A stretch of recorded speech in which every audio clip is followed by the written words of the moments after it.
राधा मेरी स्वामिनी और मैं राधे को दास, जन्म जन्म मोहे दीजियो श्री বৃন্দাবন ধামবাস। রাধে রাধে। পবিত্র রোপণী একাদশীর ব্রত আমরা কবে পালন করব? আজ আমরা পবিত্র রোপণী একাদশীর মাহাত্ম্য কথা শ্রবণ করব। একাদশী কবে পালন করব, একাদশীর বিধি নিয়ম এবং সম্পূর্ণ একাদশীর মাহাত্ম্য কথা শ্রবণ করব বৃন্দাবন ধামকে দর্শন করতে করতে।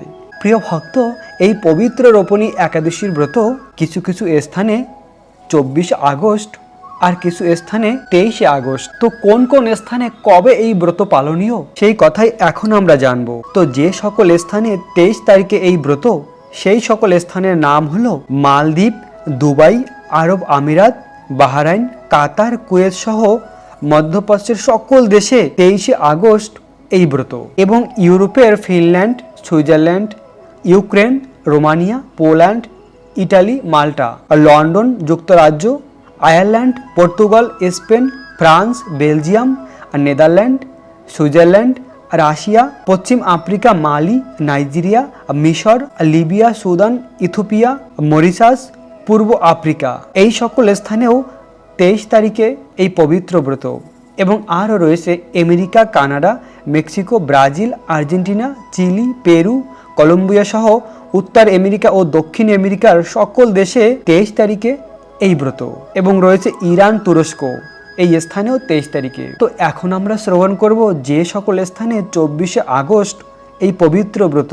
তো যে সকল স্থানে 24 তারিখে ব্রত পালনীয় সেই সকল স্থানের নাম হলো Bharat, Bangladesh, Nepal, Bhutan, Sri Lanka, Myanmar, Pakistan, Malaysia, Singapore, Indonesia, Bahrain, Thailand, Colombia, Vietnam, Philippine, Taiwan, Japan, দক্ষিণ কোরিয়া, চীন, হংকং, মঙ্গোলিয়া, অস্ট্রেলিয়া, নিউজিল্যান্ড, ইউরোপের Norway, Denmark, Greece, Croatia, Germany, Africa, Uganda, South Africa, Tajikistan, এই সকল স্থানে 24 তারিখ। তো কেনই বা কোনো কোনো স্থানে 23 তারিখে ব্রত, আবার কোনো স্থানে 24 তারিখে ব্রত? মূলত একাদশীর তিথি 23 তারিখে, কিন্তু এই একাদশীতে হলো মহাব্যাঞ্জলি দ্বাদশী যুক্ত। তো কেনই বা আমরা ভারত, বাংলাদেশ, এশিয়ার সকল স্থানে 24 তারিখে ব্রত পালন করব? কারো কারো মনে প্রশ্ন হতে পারে, একাদশীর ব্রত তো 23 তারিখে, তো 24 তারিখে আমরা কেন পালন করব? সেই কথাই এখন আমরা পদ্মপুরাণ থেকে শ্রবণ করব। শাস্ত্র সিদ্ধান্ত অনুযায়ী আমরা শ্রবণ করব যে এই পবিত্র রোপণী একাদশী মহাব্যাঞ্জলি দ্বাদশী যুক্ত। আর কেন আমরা 24 তারিখে ব্রত পালন করব সেই কথা এখন আমরা পুরাণ থেকে শ্রবণ করব। সূর্যোদয় থেকে আরম্ভ করে একাদশী পূর্ণ হলে এবং দ্বাদশী পূর্ণ হয়ে তার পরের দিন ত্রয়োদশীর কিছু অংশ থাকলে ওই একাদশীকে ব্যাঞ্জলি বলা হয়। এক্ষেত্রে একাদশী না করে ওই দ্বাদশীতে উপবাস করতে হবে। পরের দিন দ্বাদশী থাকার মধ্যেই পারণ করতে হবে। ত্রয়োদশীতে পারণ নিষিদ্ধ। পদ্মপুরাণে বলা হয়েছে এই একাদশীর ব্রত শ্রীহরির অত্যন্ত প্রিয়, অর্থাৎ এই ব্যাঞ্জলি মহা দ্বাদশী যুক্ত একাদশী ভগবান শ্রীহরির অত্যন্ত প্রিয়। একটি অশ্বমের যজ্ঞ 1000 অগ্নিষ্টম যজ্ঞ থেকেও শ্রেষ্ঠ। আবার একটি বাঁশপেয় যজ্ঞ 1000 অশ্বমের যজ্ঞ থেকেও আরও বেশি শ্রেষ্ঠ। একটি পুণ্ডরিক 1000 বাঁশপেয় থেকে অধিক ফলবিশিষ্ট। একটি শত্রুমণি সত্র পুণ্ডরিক থেকে শ্রেষ্ঠ। একটি রাজসমূহ 1000 শত্রুমণি চাইতেও শ্রেষ্ঠ। কিন্তু একটি মহাব্যাঞ্জলিযুক্ত একাদশীর ব্রত সহস্র রাজসমূহ যজ্ঞ থেকে অপেক্ষা অধিক শ্রেষ্ঠ।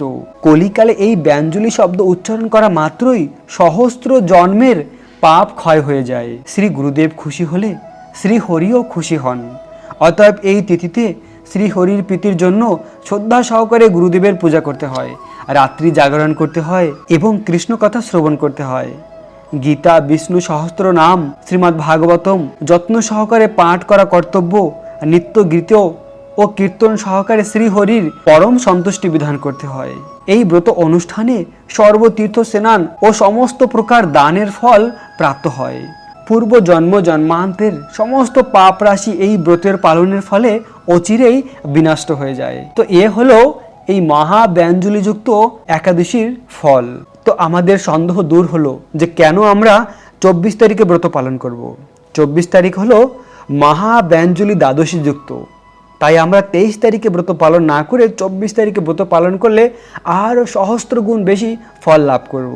আর পরের দিন 25 তারিখে দ্বাদশীর সময় থাকাকালীন আমরা পালন করে নেব।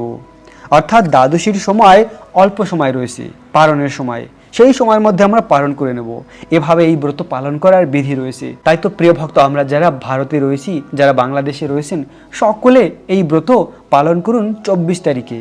পবিত্র রোপণী একাদশীর ব্রত 24 তারিখে পালন করুন। তো আমি প্রথমেই বলেছি কোন কোন স্থানে কত তারিখে একাদশীর ব্রত পালন করার বিধি। তো এখন আমরা একাদশীর ব্রত পালন করার বিধি নিয়ম জানব। একাদশীর ব্রত পালন করার আগের দিন সম্পূর্ণ নিরামিষ আহার গ্রহণ করতে হয়। একাদশীর দিন ব্রহ্ম মুহূর্তে ঘুম থেকে উঠে স্নান করে তুলসী মহারানীর পূজা করুন, তুলসী মহারানীর পরিক্রমা করুন, জলদান করুন, ভগবানের মঙ্গল আরতি করুন। একাদশীর পুরো দিন কৃষ্ণ ভাবনামিত হয়ে অতিবাহিত করুন। একাদশী দিন সকল প্রকার রবি শস্য বর্জনীয়। সকল প্রকার রবি শস্যে একাদশীর দিন মহাপাপ বিরাজমান, তাই সকল প্রকার রবি শস্য একাদশী দিন বর্জনীয়। একাদশী দিন কি গ্রহণ করব না, একাদশী দিন শুধুমাত্র ফল আর জল গ্রহণ করা উচিত। একাদশী দিন শুধুমাত্র ফল আর জল গ্রহণ করুন এবং একাদশীর পরের দিন নির্দিষ্ট সময় পালন করে একাদশীর ব্রতকে সম্পূর্ণ করুন। পালনের সময়সীমাও আমরা এই ভিডিওর শেষের দিকে জানবো। তো এভাবে একাদশীর আগের দিন নিরামিষ আহার গ্রহণ করা, একাদশীর দিন শুধুমাত্র ফল আর জল গ্রহণ করা, একাদশীর পরের দিনও নিরামিষ আহার গ্রহণ করা। তো এমনভাবে একাদশীর ব্রত পালন করুন আর দুর্লভ মনুষ্যের জন্মকে সার্থক করুন। এখন আমরা এই পবিত্র রোপণী একাদশীর মাহাত্ম্য কথা শ্রবণ করব। মন দিয়ে এই কথাগুলি শ্রবণ করুন। একদিন মহারাজ যুধিষ্ঠির ভগবান শ্রীকৃষ্ণকে জিজ্ঞাসা করলেন, হে প্রভু, শ্রাবণ মাসের শুক্লপক্ষের একাদশীর নাম কি, তা কৃপা করে আমাকে বলুন। ভগবান শ্রীকৃষ্ণ বললেন, হে মহারাজ, এখন আমি সেই পবিত্র ব্রত মাহাত্ম্য বর্ণনা করছি, মনোযোগ দিয়ে তা শ্রবণ করুন। যা শোনা মাত্রই বাজপেয় যজ্ঞের ফল লাভ হয়। প্রাচীনকালে দাপর যুগের শুরুতে মহিজিৎ নামে এক বিখ্যাত রাজা ছিলেন। তিনি মহিষ্মতি নগরে রাজত্ব করতেন, কিন্তু দুঃখের বিষয় এই যে তার মনে বিন্দুমাত্র সুখ শান্তি ছিল না, কেননা তিনি ছিলেন অপুত্রকর। পুত্রহীনের ইহলোক ও পরলোকে কোথাও সুখ হয় না, এইরূপ চিন্তা করতে করতে বহুদিন কেটে গেল। কিন্তু তবুও পুত্র মুখ দর্শনে রাজা বঞ্চিত রইলেন। নিজেকে অত্যন্ত দুর্ভাগা বলে মনে করে রাজা চিন্তাগ্রস্ত হলেন। প্রজাদের সামনে গিয়ে বলতে লাগলেন, হে প্রজাবিন্দু, তোমরা শোনো, আমি এই জন্মে তো কোনো পাপ কাজ করিনি, অন্যায়ভাবে আমার রাজক্রোশ বৃদ্ধি করিনি, ব্রাহ্মণ বা দেবতাদের সম্পদ কখনো হরণ করিনি, উপরন্ত প্রজাদের পুত্রের মতন পালন করেছি, ধর্ম অনুযায়ী পৃথিবী শাসন করেছি, দুষ্টদের যথা অনুরূপ দণ্ড দিয়েছি, স্বজন ব্যক্তিদের যথাযোগ্য সম্মান করতে কখনো অবহেলা করিনি। তাই হে ব্রাহ্মণ, এই প্রকার ধর্মপথ অবলম্বন করা সত্ত্বেও কেন আমার পুত্র লাভ হলো না, তা আপনারা কৃপা করে অনুসন্ধান করুন। রাজার এই প্রকার কাতর উক্তি শ্রবণে ব্যথিত রাজভক্ত পুরোহিত ব্রাহ্মণগণ রাজার মঙ্গলের জন্য গভীর বনে ত্রিকালজ্ঞ মুনি ঋষির কাছে যেতে মনস্থ করলেন। বনের মধ্যে ঋষিদের আশ্রমসহ দেখতে দেখতে তারা এক মুনির সন্ধান পেলেন। তিনি ছিলেন দীর্ঘ আয়ু, নিরোগ, নিরাহারে ঘোর তপস্যায় মগ্ন ছিলেন। সর্বশাস্ত্র বিশরদ, ধর্মতত্ত্ব ও ত্রিকালজ্ঞ সেই মুনি লোমশ নামে পরিচিত। ব্রহ্মার এক কল্প অতিবাহিত হলে মুনিবরের গায়ের একটি লোম পরিত্যক্ত হতো। এই কারণে ওই মুনিবরের নাম লোমশ। তাকে দেখে সকলেই ধন্য হলেন। তারা পরস্পরে বলতে লাগলেন যে আজ আমাদের বহু জন্মের সৌভাগ্যের ফলে আজ আমরা এই মুনিবরের সাক্ষাৎ লাভ করলাম। তারপর ঋষিবর তাদেরকে সম্বোধন করে বললেন, কি কারণে আপনারা এখানে এসেছেন এবং কেনই বা আমার এত প্রশংসা করছেন, তা স্পষ্ট করে বলুন। আপনাদের যাতে মঙ্গল হয় আমি নিশ্চয়ই তার চেষ্টা করব। ব্রাহ্মণেরা বললেন, হে ঋষিবর, আমরা যে উদ্দেশ্যে এখানে এসেছি আপনি তা কৃপা করে শুনুন। এই পৃথিবীতে আপনার মতন শ্রেষ্ঠ ব্যক্তি আর কোথাও নেই। মহিজিৎ নামে এক রাজা নিঃসন্তান হয় অতি দুঃখে দিন যাপন করছে। আমরা তার প্রজা। তিনি আমাদেরকে পুত্রের মতন পালন করেন, কিন্তু তিনি পুত্রহীন বলে আমরাও সবাই মর্মাহত। তার দুঃখ দূর করতেই আমরা এই বনে প্রবেশ করেছি। হে ব্রাহ্মণ শ্রেষ্ঠ, রাজা যাতে পুত্রের মুখ দর্শন করতে পারে কৃপা করে তার কোনো উপায় আমাদেরকে বলুন। তাদের কথা শুনে মুনিবর ধ্যানমগ্ন হলেন। কিছু সময় পরে রাজার পূর্ব জন্মের বৃত্তান্ত বলতে লাগলেন। এই রাজা পূর্বজন্মে এক দরিদ্র বৈশ্য ছিলেন। একবার তিনি একটি অন্যায় কার্য করে ফেলেন। ব্যবসা করার জন্য তিনি এক গ্রাম থেকে অন্য গ্রামে যাতায়াত করতেন। এক সময় জ্যৈষ্ঠ মাসের শুক্লপক্ষের দশমীর দিনে কোথায় যাওয়ার পথে তিনি অত্যন্ত তৃষার্ত হয়ে পড়ে। এক গ্রামের প্রান্তে একটি জলাশয় তিনি দেখতে পান। সেখানে জল পান করার জন্য যান। একটি গাভী ও তার বাছুরও সেই স্থানে জল পান করছিল। তাদেরকে তাড়িয়ে দিয়ে তিনি নিজেই জল পান করতে লাগলেন।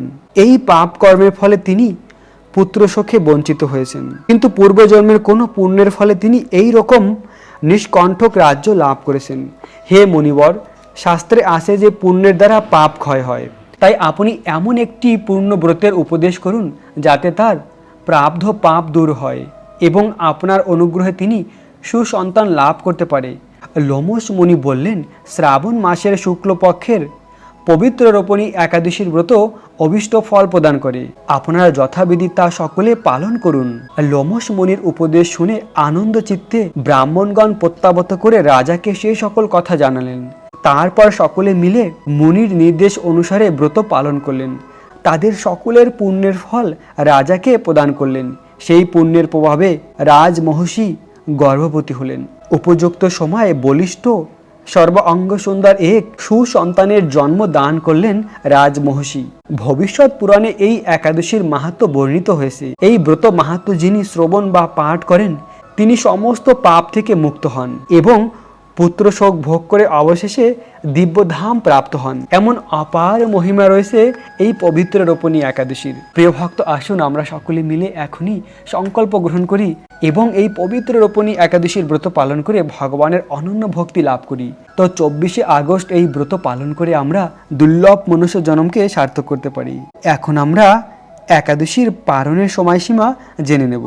একাদশীর পরের দিন নির্দিষ্ট সময় পালন করে একাদশীর ব্রতকে সম্পূর্ণ করতে হয়। পশ্চিমবঙ্গের পালনের সময় সকাল 5টা 16 থেকে 6টা 22-এর মধ্যে, দিল্লির পালনের সময় সকাল 5টা 55 থেকে 6টা 22-এর মধ্যে, বৃন্দাবনের পালনের সময় সকাল 5টা 54 থেকে 6টা 22-এর মধ্যে, উত্তরপ্রদেশের পালনের সময় সকাল 5টা 42 থেকে 6টা 22-এর মধ্যে, মুম্বাই মহারাষ্ট্রের পালনের সময় সকাল 6টা 21 থেকে 6টা 22-এর মধ্যে, পুনে মহারাষ্ট্রের পালনের সময় সকাল 6টা 18 থেকে 6টা 22-এর মধ্যে, নাগপুর মহারাষ্ট্রের পালনের সময় সকাল 5টা 55 থেকে 6টা 22-এর মধ্যে, চেন্নাই তামিলনাড়ুর পালনের সময় সকাল 5টা 57 থেকে 6টা 22-এর মধ্যে, ভুবনেশ্বর উড়িষ্যার পালনের সময় সকাল 5টা 29 থেকে 6টা 22-এর মধ্যে, ঝাড়খণ্ডের পালনের সময় সকাল 5টা 27 থেকে 6টা 22-এর মধ্যে, বিহারের পালনের সময় সকাল 5টা 24 থেকে 6টা 22-এর মধ্যে, ছত্তিশগড়ের পালনের সময় সকাল 5টা 43 থেকে 6টা 22-এর মধ্যে, শিলং মেঘালয়ের পালনের সময় সকাল 5টা থেকে 6টা 22-এর মধ্যে, গুয়াহাটি আসামের পালনের সময় সকাল 5টা থেকে 6টা 22-এর মধ্যে,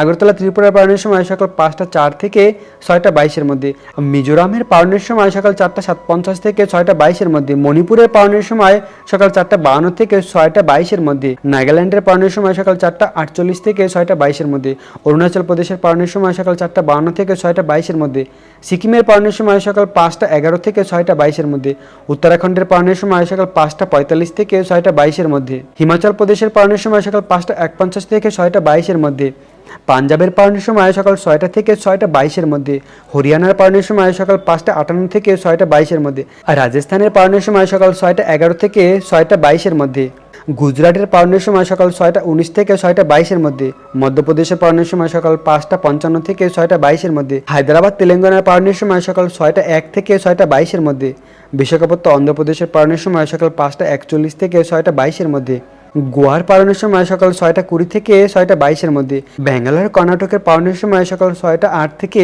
6টা 22-এর মধ্যে, কেরালার পালনের সময় সকাল 6টা 14 থেকে 6টা 22-এর মধ্যে, জম্মু কাশ্মীরের পালনের সময় সকাল 6টা 57 থেকে 6টা 22-এর মধ্যে, আন্দামান নিকোবরের পালনের সময় সকাল 5টা 7 থেকে 6টা 22-এর মধ্যে, বাংলাদেশের পালনের সময় সকাল 5টা 44 থেকে 6টা 52-এর মধ্যে, আর নেপালের পালনের সময় সকাল 5টা 39 থেকে 6টা 37-এর মধ্যে, ভুটানের পালনের সময় সকাল 5টা 37 থেকে 6টা 52-এর মধ্যে, শ্রীলঙ্কার পালনের সময় সকাল 6টা 4 থেকে 6টা 22-এর মধ্যে, মালদ্বীপের পালনের সময় সকাল 10টা 20 থেকে 10টা 52-এর মধ্যে, মায়ানমারের পালনের সময় সকাল 5টা 48 থেকে 7টা 22-এর মধ্যে, পাকিস্তানের পালনের সময় সকাল 5টা 37 থেকে 5টা 52-এর মধ্যে, মালয়েশিয়ার পালনের সময় সকাল 7টা 9 থেকে 8টা 52-এর মধ্যে, সিঙ্গাপুরের পালনের সময় সকাল 7টা 2 থেকে 8টা 52-এর মধ্যে, ইন্দোনেশিয়ার পালনের সময় সকাল 5টা 56 থেকে 7টা 52-এর মধ্যে, থাইল্যান্ডের পালনের সময় সকাল 6টা 5 থেকে 7টা 52-এর মধ্যে, কলম্বিয়ার পালনের সময় সকাল 5টা 50 থেকে 7টা 52-এর মধ্যে, ভিয়েতনামের পালনের সময় সকাল 5টা 38 থেকে 7টা 52-এর মধ্যে,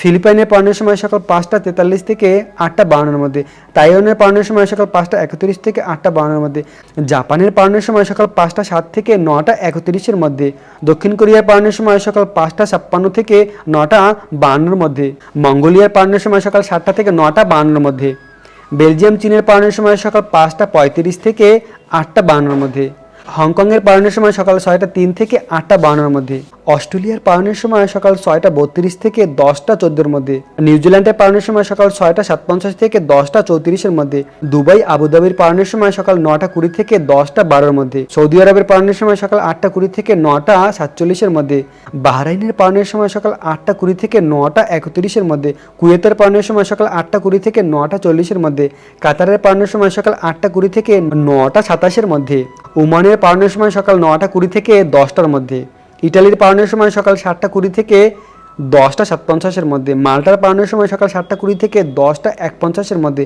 জার্মানির পালনের সময় সকাল 6টা 5 থেকে 10টা 47-এর মধ্যে, সুইজারল্যান্ডের পালনের সময় সকাল 7টা 20 থেকে 11টা 14-এর মধ্যে, ফ্রান্সের পালনের সময় সকাল 7টা 20 থেকে 11টা 33-এর মধ্যে, নেদারল্যান্ডের পালনের সময় সকাল 7টা 20 থেকে 11টা 20-এর মধ্যে, বেলজিয়ামের পালনের সময় সকাল 7টা 20 থেকে 11টা 24-এর মধ্যে, স্পেনের পালনের সময় সকাল 7টা 34 থেকে 11টা 59-এর মধ্যে, পর্তুগালের পালনের সময় সকাল 6টা 58 থেকে 11টা 25-এর মধ্যে, লন্ডনের পালনের সময় সকাল 6টা 20 থেকে 10টা 41-এর মধ্যে, আয়ারল্যান্ডের পালনের সময় সকাল 6টা 20 থেকে 11টা 4-এর মধ্যে, আর মরিশাসের পালনের সময় সকাল 9টা 20 থেকে 10টা 16-এর মধ্যে, আর নিউ ইয়র্ক যুক্তরাষ্ট্রের পালনের সময় সকাল 6টা 15 থেকে 10টা 43-এর মধ্যে, নিউ জার্সি যুক্তরাষ্ট্রের পালনের সময় সকাল 6টা 18 থেকে 10টা 45-এর মধ্যে, ওয়াশিংটন ডিসির পালনের সময় সকাল 6টা 29 থেকে 10টা 56-এর মধ্যে, নর্থ ক্যারোলিনার পালনের সময় সকাল 6টা 46 থেকে 11টা 10-এর মধ্যে, শিকাগো যুক্তরাষ্ট্রের পালনের সময় সকাল 6টা 8 থেকে 10টা 37-এর মধ্যে, ডালাস টেক্সাস পালনের সময় সকাল 6টা 56 থেকে 11টা 18-এর মধ্যে, ক্যালিফোর্নিয়ার পালনের সময় সকাল 6টা 23 থেকে 10টা 48-এর মধ্যে, মন্টিলা কানাডার পালনের সময় সকাল 6টা 6 থেকে 10টা 39-এর মধ্যে। প্রিয় ভক্ত, এই ছিল পৃথিবীর অনেক স্থানের পালনের সময়সীমা। এই সময় মতন পালন করে একাদশীর ব্রতকে সম্পূর্ণ করুন। রাখবেন নিজেদের অনেক অনেক যত্ন, থাকবেন কৃষ্ণ ভাবনাময়। রাধে রাধে।